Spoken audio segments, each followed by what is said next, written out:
Hi అండి, welcome to మాయా రుచులు. ఈరోజు రెసిపీ వచ్చేసి ఎంతో టేస్టీగా ఉండే శరీరాన్ని చల్లబరిచే పెసరపప్పు చారు అండి. పెసరపప్పుతో ఇలా చారు పెట్టుకున్నారంటే చాలా టేస్టీగా ఉంటుంది.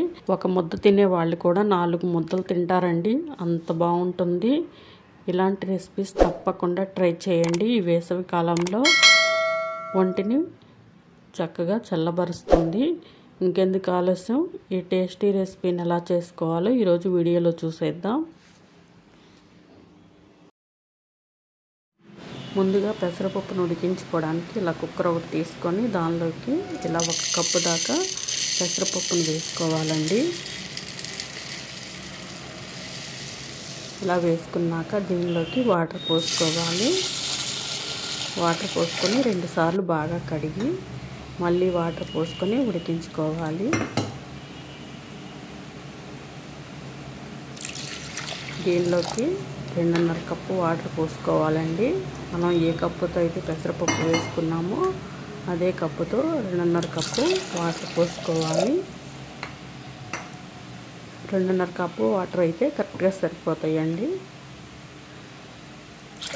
మీడియం ఫ్లేమ్లో పెట్టుకొని ఒక 5-6 విజిల్స్ వచ్చిన దాకా ఉడికించుకోవాలండి.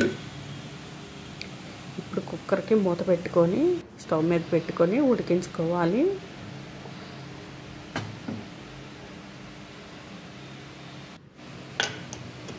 ఇప్పుడు స్టవ్ వెలిగించుకొని ఇలా స్టవ్ మీద పెట్టుకొని ఉడికించుకోవాలి. 4-5 విజిల్స్ వస్తే సరిపోతుందండి. పప్పు అనేది చక్కగా ఉడికిపోతుంది. ఇప్పుడు ఒక గిన్నె తీసుకొని దానిలోకి చిన్న నిమ్మకాయ సైజు అంత చింతపండుని నానబెట్టుకోవాలి. ఇలా వాటర్ పోసుకొని ఒకసారి కడిగి 1 కప్పు వాటర్ పోసుకొని నానబెట్టుకుంటున్నానండి. ఇలా నానబెట్టుకొని పక్కన పెట్టేసుకోవాలి. ఇప్పుడు నానిన చింతపండులో నుంచి గుజ్జును తీసుకోవాలండి. ఇలా ఒక గిన్నెలోకి చింతపండు రసాన్ని తీసుకొని పక్కన పెట్టేసుకోవాలి. ఇప్పుడు పప్పు ఉడికింది. ప్రెషర్ పోయాక పప్పుని ఇలా గంటితో మ్యాష్ చేసుకోవాలి. పప్పు అనేది చక్కగా ఇలా ఉడికితే సరిపోతుందండి. 4-5 విజిల్స్కి ఇలా ఉడికిపోతుంది. ఇలా బాగా మ్యాష్ చేసుకోవాలి గంటితో.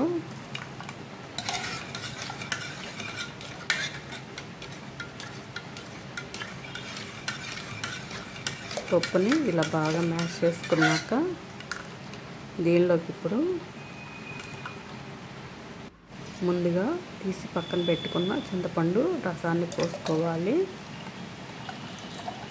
ఇలా రసం పోసుకున్నాక దీనిలోకి ఒక 4-5 కప్పులు వాటర్ పోసుకోవాలండి.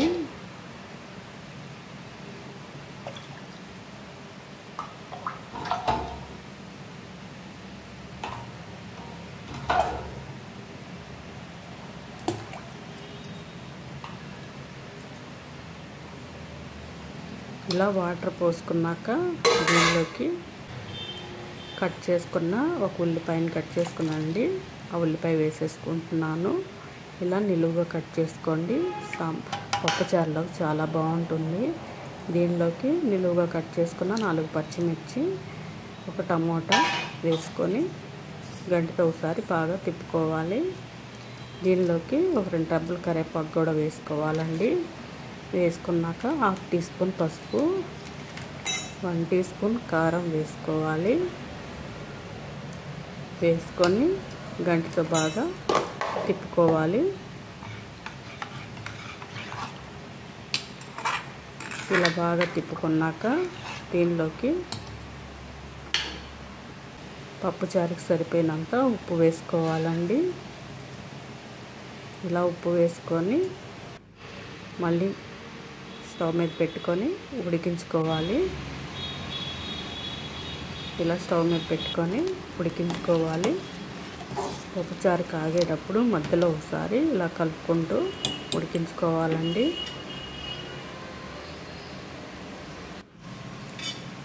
పప్పుచారు అనేది ఇలా ఉడికిపోయింది, చక్కగా ఉడికిందండి. ఇప్పుడు దీనికి పోపు వేసుకోవాలి. ఇలా ఉడికితే సరిపోతుంది. పోపు వేసేసుకుందాం. తీసి పక్కన పెట్టేసుకొని స్టవ్ మీద పోపు కళాయిని పెట్టుకోవాలి. ఇలా కళాయిని పెట్టుకొని దీనిలోకి 2 టేబుల్ స్పూన్ ఆయిల్ వేసుకోవాలి.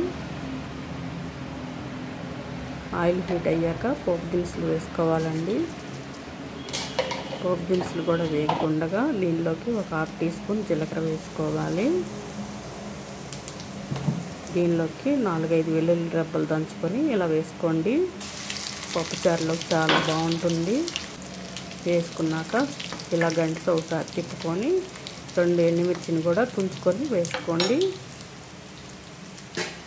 ఇవన్నీ వేగాక కరివేపాకు కూడా వేసుకొని ఒకసారి గంటతో బాగా తిప్పుకొని స్టవ్ ఆఫ్ వేసుకొని ఈ పోపుని తీసుకెళ్ళి పప్పుచారులో వేసేసుకోవడమేనండి.